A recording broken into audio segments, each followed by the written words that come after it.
내년 디램값 80% 폭등, 마이크론 시간에 6% 급등, 삼성전자 14만 전자 간다. 환율 쇼크를 뚫고 나온 골드만삭스의 강력한 매수콜, 오늘 시장의 핵심이 될까요? 밤새 쏟아진 뉴스들 중 핵심 소식들만 엄선했습니다. 데일리 투자 나침반 12월 18일 목요일 아침, 지금 바로 확인하시죠.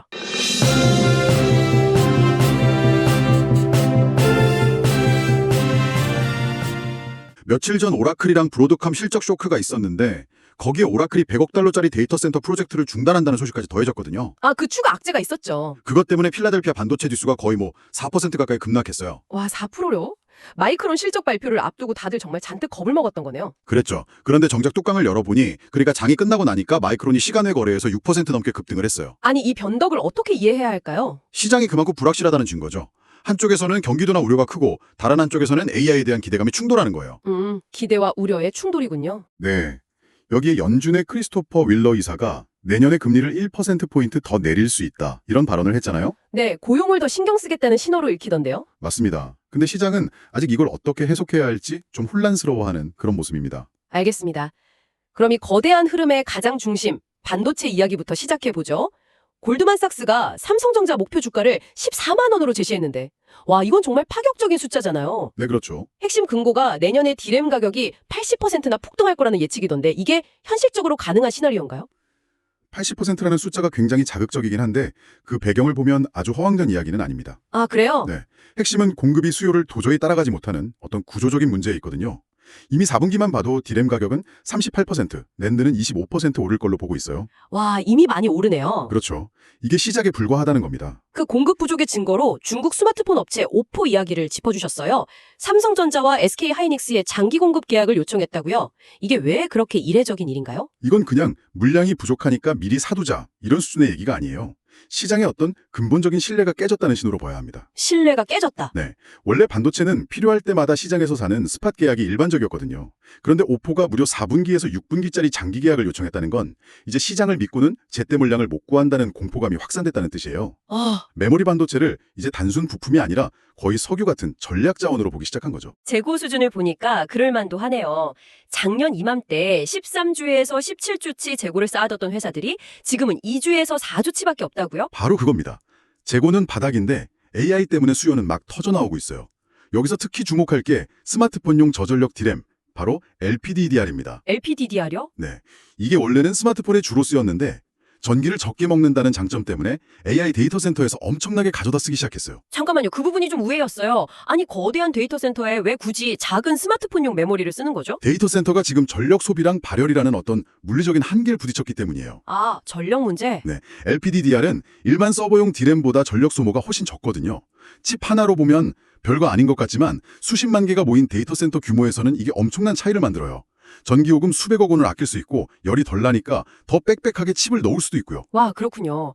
공간과 전력이 돈인 데이터 센터 입장에서는 LPDDR이 완전 가성비 끝판왕이 되는 거네요. 정확합니다. 그럼 삼성전자의 또 다른 무기인 HBM에 대한 전망은 어떤가요? 골드만삭스 보고서에서 이 부분도 긍정적으로 평가했죠? 네, 특히 엔비디아 GPU 수요뿐만 아니라 구글처럼 자체 AI 칩을 만드는 고객사 수요가 늘어날 거라는 점을 높이 평가했어요.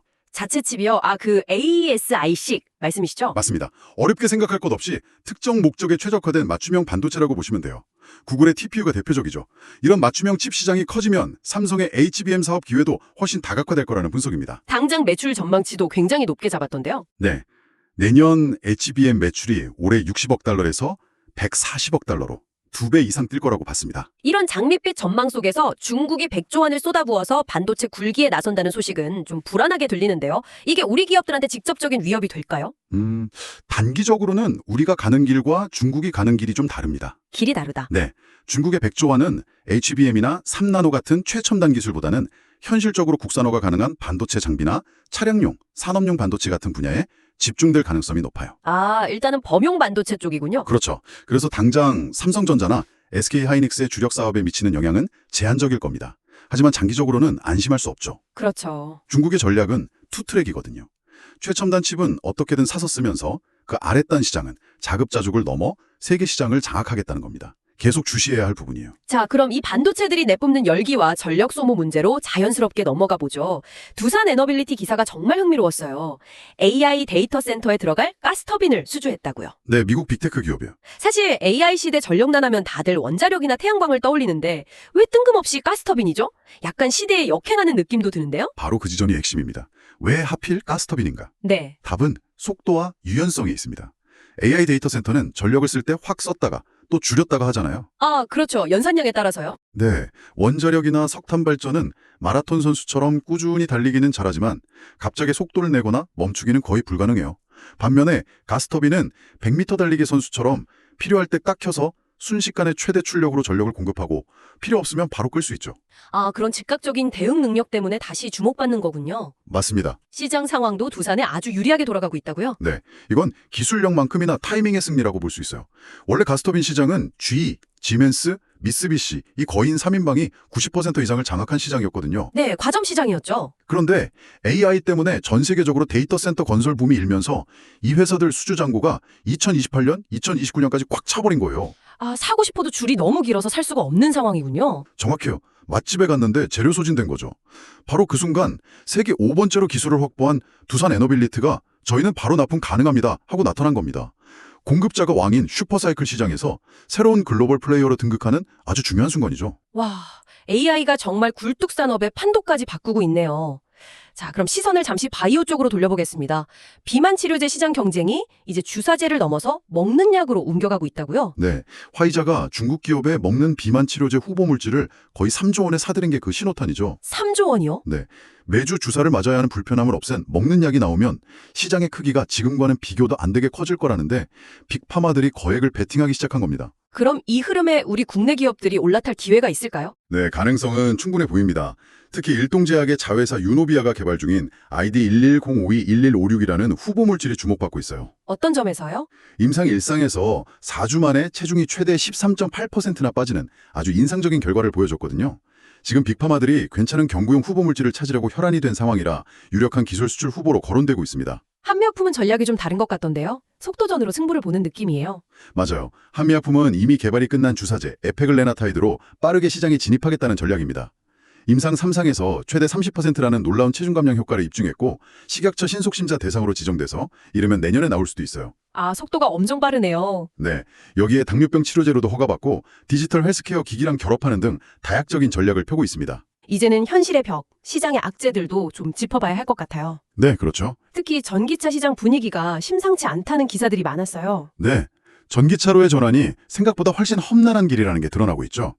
상징적인 사건이 포드가 F150 라이트닝 전기 픽업 트럭 생산을 중단하고 하이브리드와 내연기관차로 다시 돌아가겠다고 선언한 겁니다. 포드가요? 네. 유럽연합 역시 2035년 내연기관차 판매 금지 규정을 사실상 폐지하는 쪽으로 가닥을 잡고 있고요. 이건 단순한 속도 조절이 아닐 수도 있다는 신호입니다. 중국의 부동산 리스크도 다시 고개를 들고 있고요. 네, 이번엔 업계 1위이자 우량 국유 기업으로 알려진 완커가 디폴트 위기에 처했다는 소식이에요. 그동안 문제가 됐던 헝다나 비구이한거는 차원이 다른 충격을 줄 수 있습니다. 아, 완커는 국유 기업인데도요? 네, 정부가 지켜줄 거라 믿었던 기업마저 흔들린다는 건 중국 경제 시스템 전체에 대한 신뢰의 위기로 번질 수 있는 아주 위험한 변수죠. 정말 불확실성이 크네요. 여기에 프랑스 마크롱 대통령이 중국과의 무역 불균형을 비판하면서 관세 전쟁 가능성까지 시사하고 있어서 글로벌 경제 환경이 점점 더 안개 속으로 빠져들고 있습니다. 이렇게 거시경제의 큰 그림이 불투명할 때 투자자들의 관심이 좀 엉뚱한 곳으로 쏠리는 경향이 나타나곤 하죠. 맞습니다. 자료에도 탈모 치료나 강남 고속터미널 개발 같은 테마주에 대한 언급이 있었어요. 네, 거대한 흐름을 예측하기 어려울 때 사람들은 이해하기 쉬운 단순하고 자극적인 이야기에 끌리게 되거든요. 이 약만 개발되면 대박이다, 여기가 개발되면 땅값이 오른다 같은 직관적인 스토리에 돈이 몰리는 거죠. 시장이 불안하다는 심리적 방증이기도 합니다. 다만 변동성은 아주 크다는 점을 기억해야겠네요. 물론입니다. 반드시 주의해야 합니다. 청취해주셔서 감사합니다. 즐거운 하루 되세요.